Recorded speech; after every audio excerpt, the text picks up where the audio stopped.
tu ipinang kawi. Pi bolsen saban keren tu ada perkat. Deban perkat si spasin.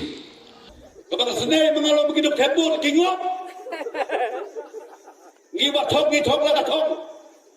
Kapag sanay begitu kabur kingay. Magana ay pikumta, nganay pikata nganle mga kumta. Bat ilay bangja sitay swin. Nata swan pai biang sa sinong jong pi. Ngi ki amle ngi ki nong ki ngi election no ngi berbet live ho jai. Ya ki babli ki nong thep. Ti ki nong thep nu ki ngom. Ka ba ai kata.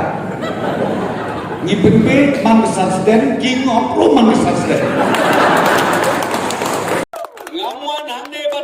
Election lada remro ngakular kemat jombi kata kena ngakular jom ngaku national vice president jom ke parti tan kawai kalong lada PI lelei bengin jom kabamut ngang ane tu ya pi madhab lu tusnyu badu prestur lelei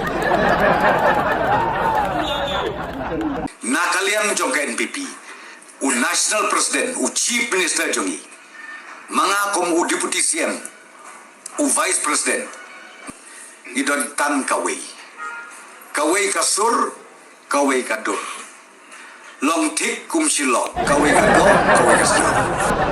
But when we reach 50 years, what a difference. That time President was just like a monkey.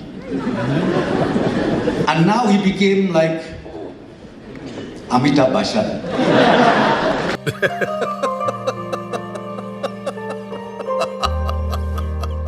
Since last year, I think you must be aware, government has taken initiative to launch Focus One. We call it Focus One.